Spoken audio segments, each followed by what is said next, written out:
Welcome to Dishin Nutrition Podcast, where we dish on trending nutrition topics, all the while making it easy and fun to understand. I'm your host, Sarah Williams. And I'm your co-host, Emma Boland.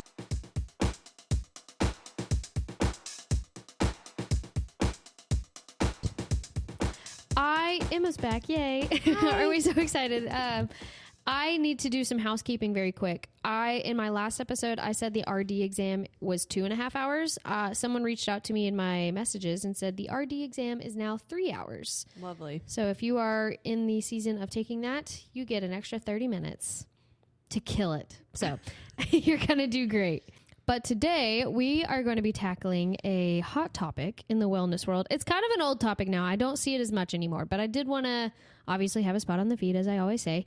These food sensitivity tests, which, like, I'm particularly talking about the at-home ones where you can go online and order it, where people are like, I think this bothers me. You can go online. I'm not going to name drop a really famous one because I don't want to cease and desist. I need to give me a breakdown. Hold on. Let me pause this and show you what it looks like, and maybe it'll jog your memory. Is it like 23andMe, but for... It's essentially, yeah, like it's the same ideology. Like you send in a finger prick test and like it does this panel of all these things. To see like intolerances? Kind of. So it measures the IgG antibodies, which we'll get into the immunology of all of that.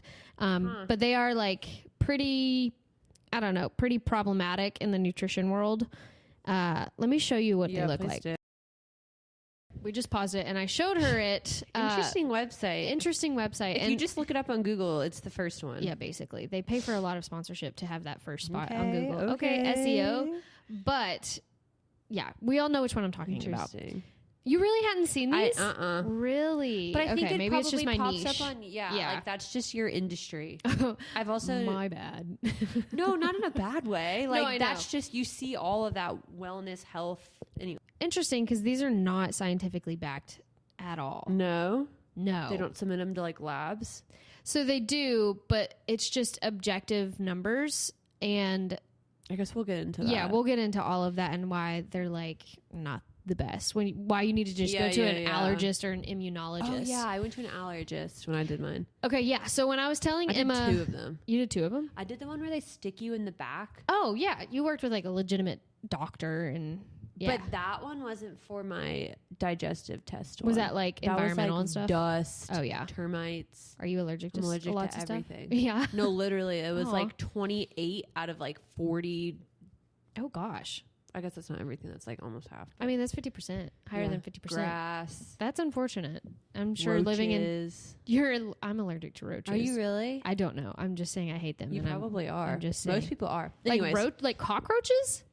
Yeah. So like it's the same way that how like dogs have that the stuff that like falls dander? off their skin. Dander. I'm allergic to termite and roach dander. I did not. Ew, that just makes them so much more disgusting. You need to go do an allergy test. I actually can. I would love... Oh, because your heart? Yeah. It elongates the QT interval because that was my ENT. Because your body is like going into... the fight or flight, figuring out what the heck is going on. Why am I... Yeah, I actually can't do an allergy test because I wanted to because I was like, it sounds cool to know if that information. Allergic to everything as well. Yeah. I think, knowing you. State of Texas, check. I didn't know that. Yeah, so fun fact.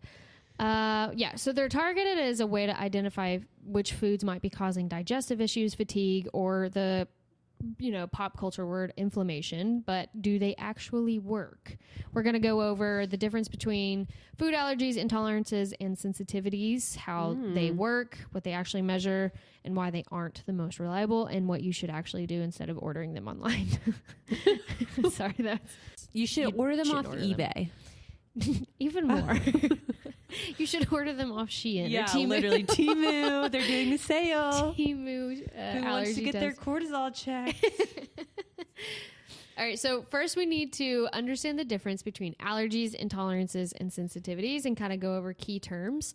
So food allergy, that is a serious immune response that can cause hives, swelling, difficulty breathing, and that's the one that you can go into anaphylaxis with. So peanut butter, or not peanut butter, just peanuts, or shellfish.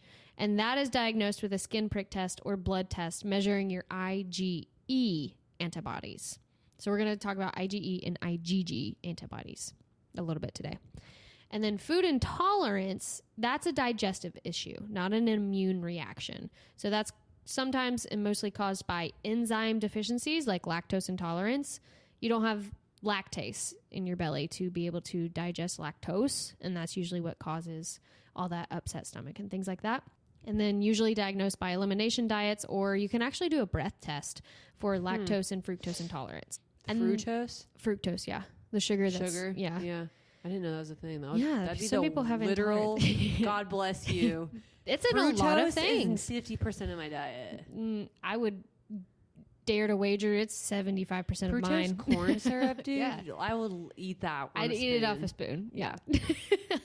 And then that sucks. Food sensitivity. Wait, hold on. Sorry. Does gluten, like celiac, fall under?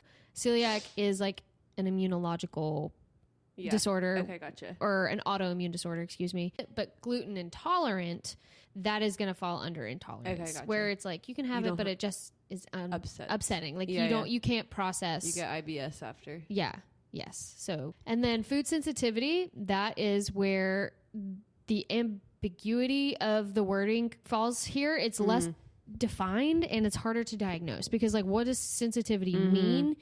They're very delayed. Like the symptoms are very delayed. They can vary from fatigue, headaches, bloating, brain fog, which can be a myriad of reasons as to why you're experiencing them. Yeah, that's so vague. Exactly. Like, so that's did why you just not drink enough water today? Exactly. That's why these food sensitivity tests, why they're labeled that is so like icky. I don't love that. Yeah, it's not like a medically defined term. So yeah, they were very clever with how they worded this test.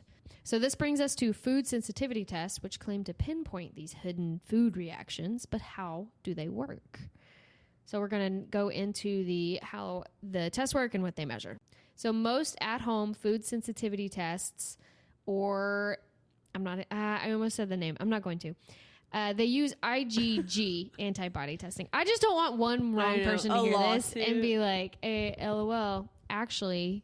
one of the most famous defamation. Well, that too. But I was looking this up, and the one that I showed you is actually going through a class action lawsuit right now because of like privacy violation.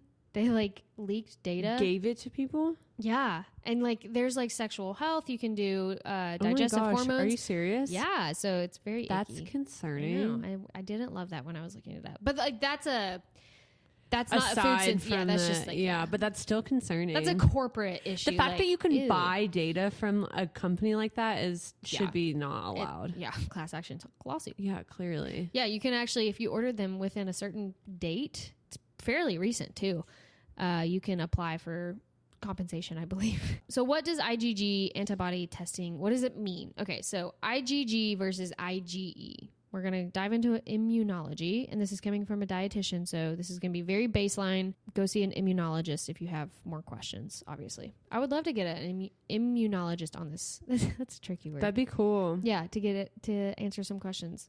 But, so your immune system has different types of antibodies, which are proteins, that help protect you from things that might harm your body, like viruses, bacteria, and allergens. Two of the most talked about antibodies in relation to food and allergies are IgE and IgG. So here is how they work. IgE is the allergy antibody.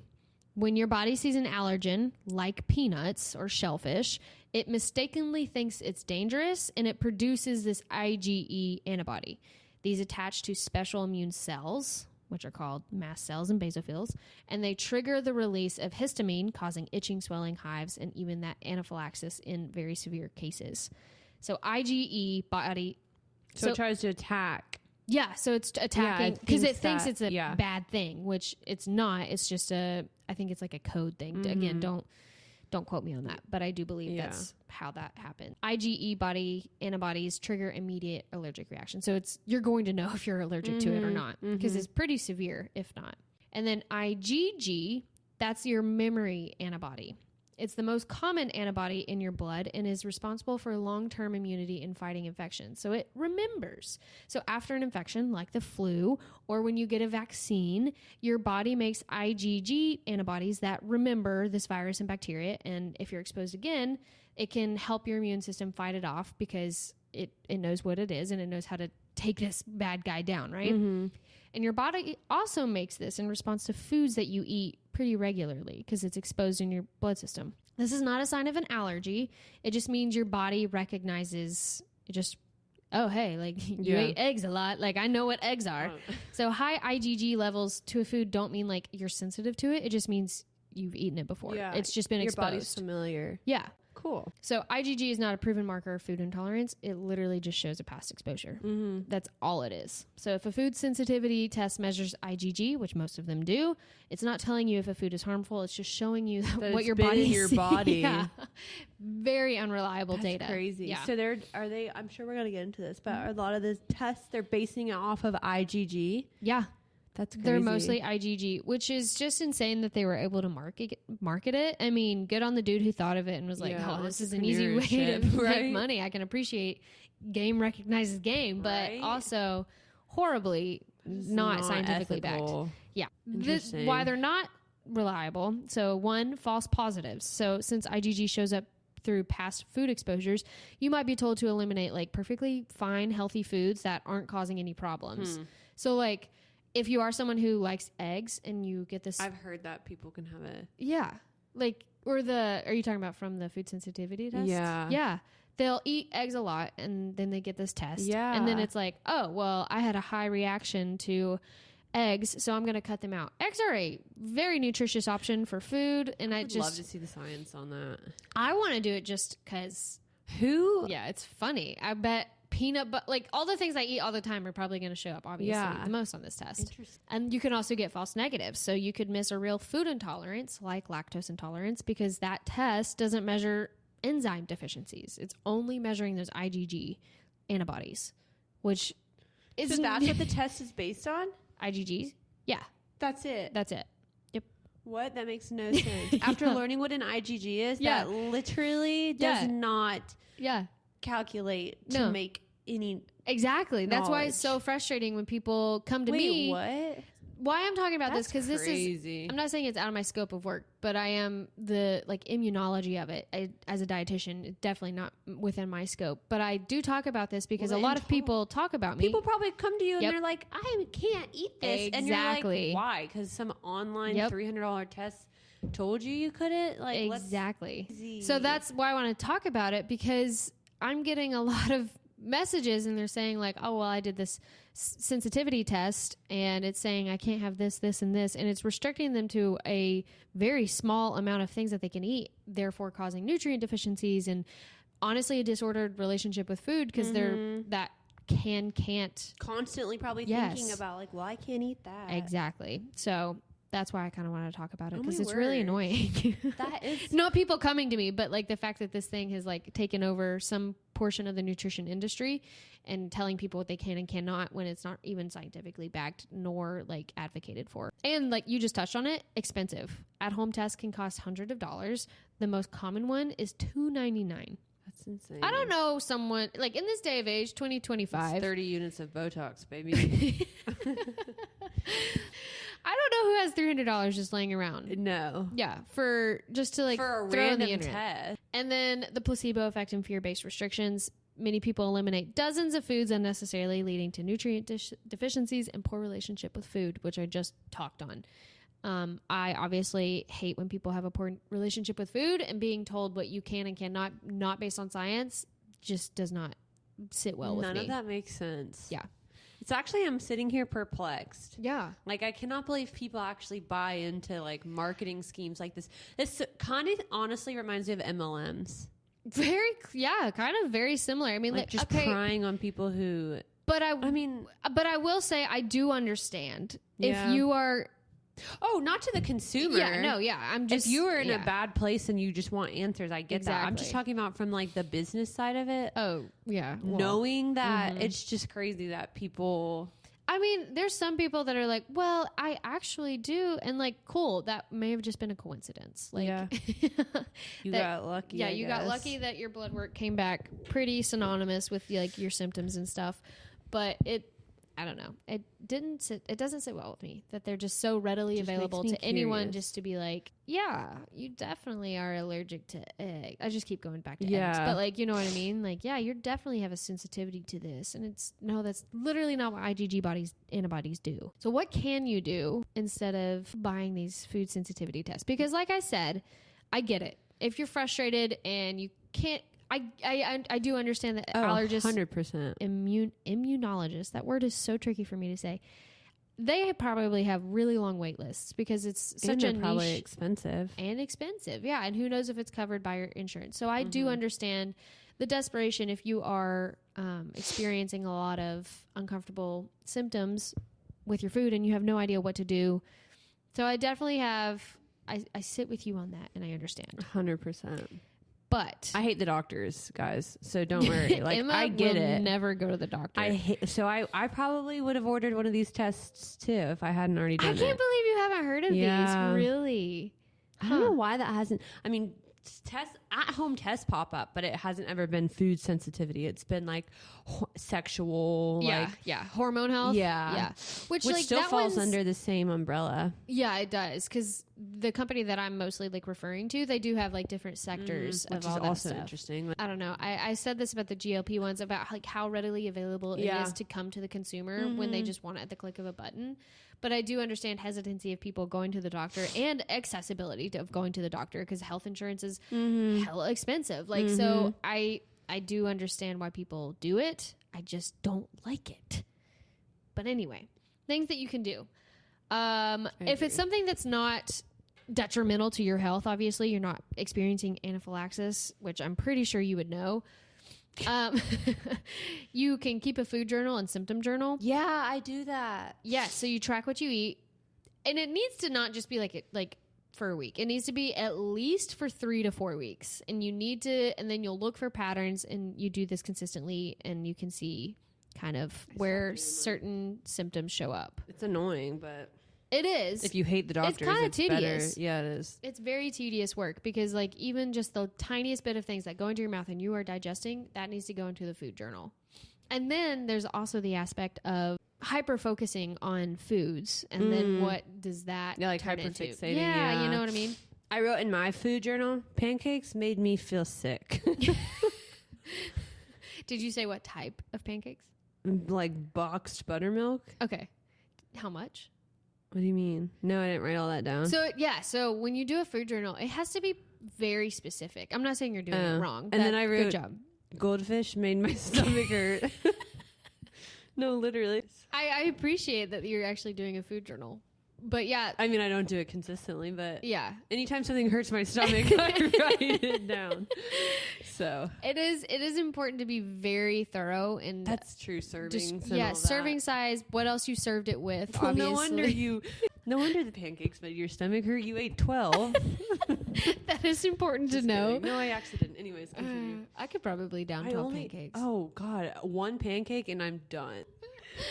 My dietitian's not taking me seriously. Waffle House hates to see her coming. No, sorry, literally. I take you seriously. I get the hash brown bowl actually. Oh, okay, that makes sense. Because I can't eat pancakes, it makes my stomach hurt. Anyways, pancakes. Do you have anything that makes your stomach hurt? No, You're pretty easy. My stomach, thankfully, knock on wood, is pretty okay with most things. Do you notice? Used to actually be lactose intolerant, and I've noticed post baby. She's 3, but I'm able to like drink it without like having to run to the bathroom like I did before. Oh, really? Kind of weird. Mm-hmm. So your body can I can handle it now. Like I can have a whole glass of milk and it be perfectly fine. Yeah, I didn't know that. I used to not be able to. I didn't know you couldn't. You didn't use just milk. Yeah, or like any dairy. No, just milk. Just because it's like more concentrated. So concentrated. Yeah, that's interesting. I know. Bodies are so cool. I know. I love it, and I really do love this type of stuff. So like if I know this is a good conversation. I like this. Yeah. I think, and this plays into a bigger umbrella of like nutrigenomics, which is really cool, like your genetics and how it impacts your ability to process and digest and all that stuff.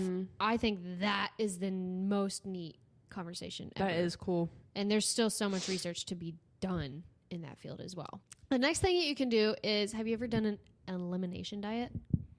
I haven't, but my sisters have. I know, like I know you're talking about. So number one, do this. Tell us. Yeah. So number one, do this under the guidance of a professional, please, because like it's very finicky. So you're going to temporarily remove a suspect food, whatever it may be, for 3 to 6 weeks.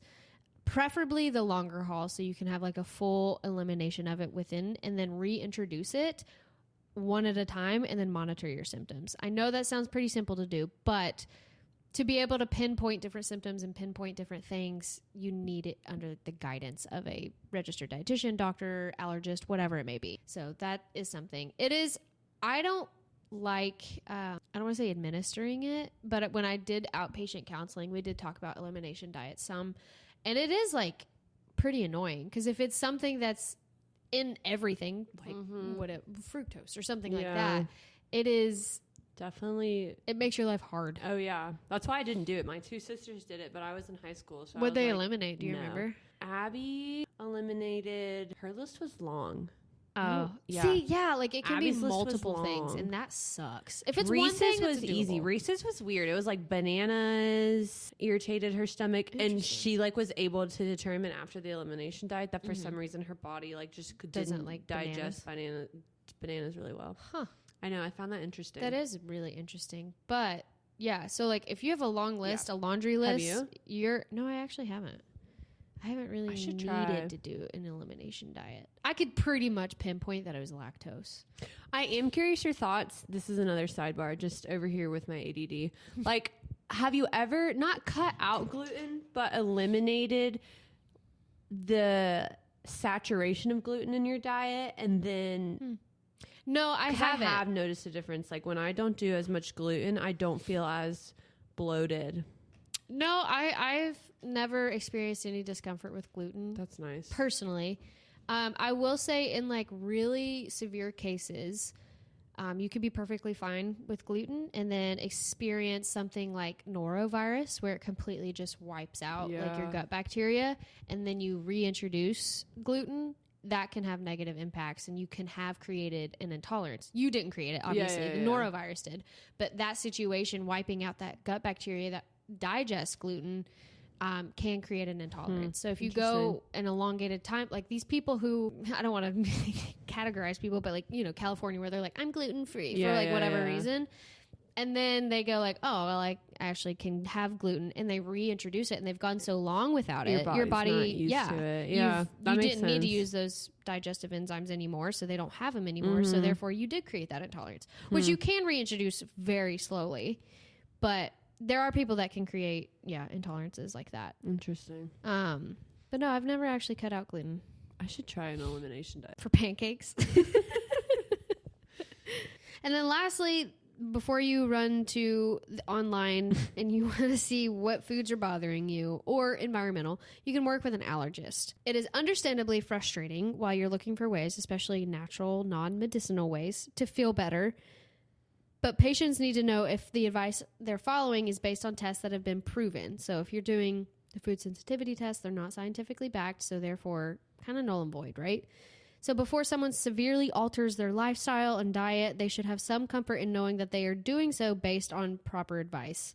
An allergist, immunologist is able to provide you with the advice and can help you properly diagnose and manage your conditions. That was very red, but I wanted to make sure Oh, 100%. Yeah. You need to work with a doctor. I also, sorry, this is something that just popped up in my brain when you were saying that. Just this generation, I feel like it's honestly sometimes a generational crutch. It's so easy for us to go online and be like, let me just get a test. But my parents never had that convenience. So it almost helps. It's a double-edged sword. It is. Yes, obviously I'm so thankful for all of the tools that we have. Yeah. But if my mom... Sometimes we have too many. No, seriously. That's what it made me think of. Back in the 2008. Back in the days. During the market crash. I just had to go to the doctor. There wasn't an option. Yes. To go to a random company. I don't know. Advancing... There's internet, advancing availability of medical tools is a good and not great thing. Yeah. I know. Overabundance of knowledge is sometimes not a good thing. I don't need to know the IgG levels of certain foods in my body, because I know what the IgG antibody's main job is. Mm-hmm. But like if someone who doesn't have any background in this, they're going to say IgG, like that sounds very important. Yeah. I'm going to order this, and they see this red mark. Oh, it's very, very high because it's something that they eat every single day. And your body remembers it very well. Of course it's going to be high, but they don't know that. So they're going to see red. They're going to be like, oh my gosh, like I've got to cut this out. And it's a snowball effect. And I did that with my miscarriage test. No, remember when I got my test back and I was freaking out about the number? Yes. Yep. And the doctor like freaked me out because she was like, well, it's high. But then like lo and behold, it wasn't high. I feel like when you also have a history of hyperfixating or like not having a healthy relationship with numbers or scales and stuff, like honestly, this type of stuff, IgG, like you freak out the numbers. I freaked out about my miscarriage numbers, which I shouldn't have if I, you know what I mean? Yeah, so kind of what you were just saying. Definitely. And I do think hyperfixating on just medical things. Yeah. People love to know things about their body, and they absolutely have the right to do so. And I understand that. I love to like learn as much as I can. But it's kind of like, it's like you said, a double-edged sword. If you don't have that you don't need to know academic training in it, then you don't, I don't need to know that information. If you want to know it, cool. But it's like what you do with that information, that's important. Yeah. If you're sitting in bed thinking about your IgGs at 9 p.m., like, babe, it's time to stop. So I have the last thing, bottom line. That's what I called it. So what food sensitivity tests can do, they give you a list of foods you've been exposed to, not foods causing problems. And then what they can't do, accurately diagnose food sensitivities, intolerances, or allergies. So basically what they say they do. So studies have shown no strong correlation between IgG levels and food sensitivities. I think that's very important to know. And organizations like the American Academy of Allergy, Asthma, and Immunology do not recommend IgG testing. Oh. Yeah. So that's pretty important. That's substantial. And then the Academy of Nutrition and Dietetics and World Allergy Organization also warn against using these tests for diagnosis. Love that. Yeah. So I'm so sorry. I thought food sensitivity tests, because I had gotten a few inquiries in our little thing that says like topics that we want to talk about. I thought it was a thing that's popping up, but it might just be my niche that it's coming up on. I still think it's important though, because like I think this, for me, maybe it hasn't, but like I imagine honestly this type of stuff pops up on my mom's Instagram. Oh yeah, like people who read health conscious. Yeah. Yep. I think people who are health conscious and kind of I just think this was a good conversation. Yeah, I enjoyed it. I learned IgG. Yay. IgE and IgG. I loved immunology. I just nerd out on all that kind of stuff. That's so cool. The body is really cool. Yeah, it is. The body's awesome. But you don't need to know. And if you're having that bad of discomfort, then there's an issue, and it's easier to pinpoint it, and you don't need to do an at-home test. A $300 at-home test. I also, sorry, this is so random too. No, I love it. Just having thoughts. Like, why is it that we think we need to take this at home? Like, if you were having a toothache, you wouldn't be like, let me buy a at-home dental kit. Like, y'all. That's the next thing, I bet. At-home veneer kit. Could you imagine? I'm gonna have really white veneers. Could you imagine? That's crazy. Yeah. But like, why? Why do we do that? But we don't do it with, accessibility of medical information is great, but it's also bad. But guys, like, if you're not gonna do something with your teeth, let's also not do something with our stomachs. I think if you're having to send in a blood sample, I think we need to take a beat. No, literally. Let's go roll around in some grass. And then say, I am handling a biohazard. They send you a biohazard bag. Do they really? Yeah, because blood. A sharps container? You like a little red bag that says biohazard because like bodily fluid. And if you're having to do that, maybe we should be like, And it was not ordered by your doctor, and you're doing like an at-home test, obviously. That's like crazy. From your doctor. But if you're ordering it, maybe it should be like a second chance at thinking. And being like, I'm bottling up my blood. And just putting it into USPS. Yeah, the poor worker is going to like see some leaking out of your box. Yeah. But if you have a topic Love you it. want us to talk about, you can go on our Instagram, Dishin Nutrition Podcast, click the highlight of podcast topics, click the box, and then fill it in. We'll look at it going forward. Do you have any housekeeping? No, I love it. Cool beans. All right. I need podcast episodes, so please actually go in that. Okay, I will. So yeah, if you have a topic, please. And if you enjoyed this podcast, please rate, like, and subscribe on any platform that Yes. you listen to. Please. All right. With that, You've been dished. you've been dished.